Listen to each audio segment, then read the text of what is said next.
welcome back to Speedy Learning. Hope so everyone is fine. Keep watching the exciting study of economics. In this video, I am going to talk to you about real GDP versus nominal GDP. So I am going to discuss the first concept is nominal GDP. Nominal GDP measures the value of all goods and services produced expressed in current price. Nominal GDP उन product और services जो produce होती हैं current prices पे उनको measure करता है. So we can calculate nominal GDP with the help of this formula. Nominal GDP is equal to price into quantity. के जो हमारे पास क्वांटिटी है, अगर हम उस क्वांटिटी को प्राइस से मल्टीप्लाई करते हैं तो जो फिगर हमारे पास आएगी, जो वैल्यू हमारे पास आएगी, वो हमारे पास nominal GDP nominal gross domestic product होगी. अगर नॉमिनल जीडीपी इंक्रीज करता है व्हेन प्राइसेस इंक्रीज, तो इट इज नॉट बेनिफिशियल क्योंकि प्राइसेस इंक्रीज हो रही हैं जिसकी, लेकिन क्वांटिटी तो इंक्रीज नहीं हो रही है, इसलिए ये बेनिफिशियल नहीं होगा. जब प्राइस सेम रहे और क्वांटिटी इंक्रीज कर रही हो तो वो हमारे लिए जीडीपी बेनिफिशियल होता है. If you have not watched my previous video regarding GDP, I will put that link into the description box. Real GDP.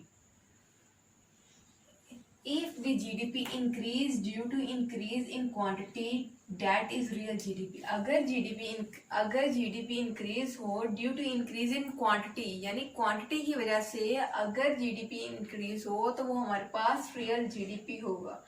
लेकिन अगर जीडीपी इंक्रीज हो due to increase in prices तो वो हमारे पास नॉमिनल जीडीपी होगा.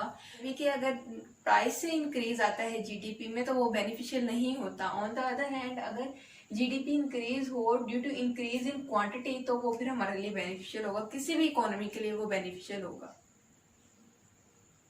To convert nominal GDP into real GDP, you should divide nominal GDP by the price level of any year. So the real GDP is equal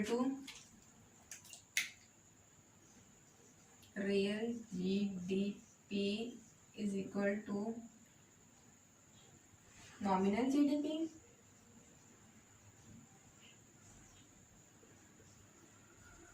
divided by price level.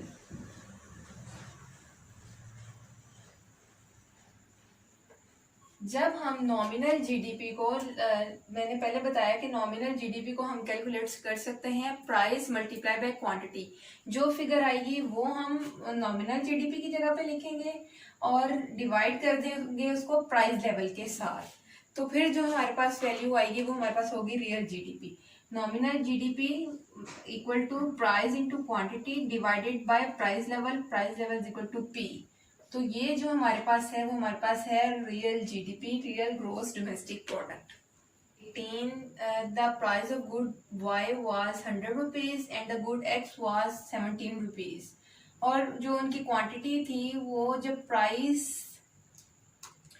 100 थी तो quantity हमारे पास थी 1000, और जब price of X हमारे पास 75 rupees थी और उसकी क्वांटिटी थी 1500. On the other hand in 2010 जब प्राइस हमारे पास Y गुड की 50 रुपीज थी और क्वांटिटी हमारे पास 700 थी, और जब X गुड की प्राइस हमारे पास 40 रुपीज है बट उसकी क्वांटिटी हमारे पास है 900. अगर हम यहाँ से 2010 में प्राइस ऑफ Y गुड 100 से डिक्रीज होके तो हमारे पास आ गई 50 रुपीज पे, और X वैल्यू की प्राइस थी 75 रुपीज और वो भी डिक्रीज होके हमारे पास आ गई 40 रुपीज. तो सबसे पहले हम नॉमिनल जीडीपी को कैलकुलेट करते हैं, उसके बाद हम इसी टेबल से ना रियल जीडीपी को कैलकुलेट करेंगे. तो हम नॉमिनल जीडीपी को कैलकुलेट करते हैं 2018 में.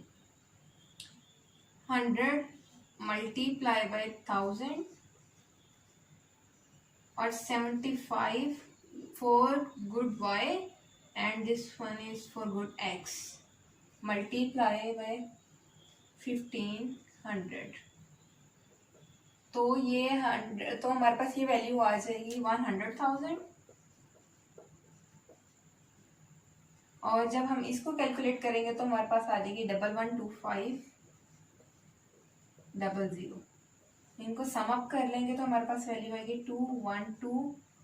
500। तो जो हमारे पास गुड एक्स और वाई को कैलकुलेट करने के बाद जो हमारे पास वैल्यू आई है, ये हमारे पास इन्फ्लेटेड वैल्यू है।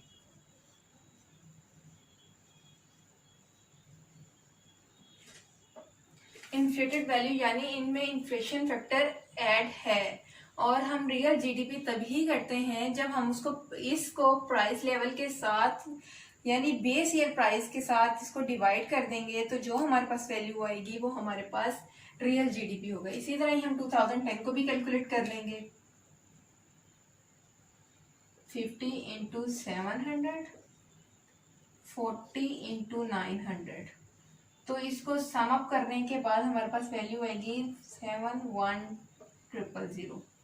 तो यह 2010 का नॉमिनल जीडीपी है और ये हमारे पास 2018 में नॉमिनल जीडीपी की वैल्यू है।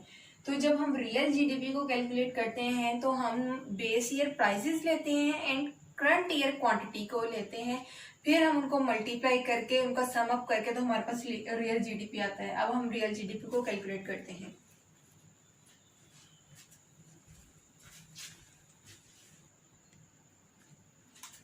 uh, 2010 का रियल जीडीपी कैलकुलेट कर रहे हैं तो क्वांटिटी हमारे पास आएगी 700 और 900। 700 for good Y and 900 for good X. और जो हमारे पास बेस ईयर प्राइजेस होंगी वो हमारे पास होगी ये 2018 की। अगर ये हमारे पास बेस ईयर है तो वाई की प्राइस ही हमारे पास 100 रुपीज़ एंड एक्स की प्राइस ही हमारे पास 75 रुपीज़। तो अगर हम इसको मल्टीप्लाई करें जिस तरह फॉर्मूले में लिखा है कि P naught is equal to base year prices, तो बेस ईयर प्राइसेस हमारे पास ये हैं, यानी 100 हो गई for good Y and for good X 75। इनको हम मल्टीप्लाई कर दें तो हमारे पास है क्वांटिटी हमने लेनी है करंट ईयर क्वांटिटी। तो हमारे पास करंट ईयर क्वांटिटी है for good Y is equal to 700 and for good X is equal to 900। तो इनको मल्टीप्लाई करके जो सम ऑफ वैल्यू हमारे पास आएगी, तो वो जो वैल्यू हमारे पास आएगी वो हमारे पास होगी रियल जीडीपी। तो मैं रिवाइज कर दूं कि रियल जीडीपी को फाइंड आउट करने के लिए हमें बेस ईयर प्राइसेस लेनी होती हैं और करंट ईयर क्वांटिटी लेनी होती है। करंट ईयर क्वांटिटी मीन जिस ईयर में हम जीडीपी कैलकुलेट कर रहे हैं उस ईयर की क्वांटिटी, एंड जो प्रीवियस ईयर जिसको हम बेस ईयर कहते हैं, जिस ईयर का साथ में डेटा हमारे पास गिवन हो उसकी हम प्राइस को कैलकुलेट करते हैं। प्राइस को मल्टीप्लाई करते हैं क्वांटिटी के साथ। अगर हमारे पास एक गुड है तो हम 1 गुड के साथ इसको सॉल्व आउट करेंगे। अगर हमारे पास 2 गुड्स हैं तो हम 2 गुड्स के साथ इसको मल्टीप्लाई करेंगे। अगर 3 हैं तो हम 3 के साथ करेंगे। यहाँ हमारे पास गुड वाई और गुड एक्स 2 गुड्स हैं, इसलिए मैंने यहाँ पे price of good Y base year and quantity of good Y current year उनको multiply, then the price of good X base year and the quantity of good x 900 current year quantity। इनको जब हम multiply करेंगे और उसके बाद इनका सम करेंगे तो जो वैल्यू हमारे पास आएगी वो हमारे पास रियल जीडीपी होगा। So guys, don't forget to subscribe the channel and like the video. Till then, take care. Allah Hafiz. I will be back soon with new lesson.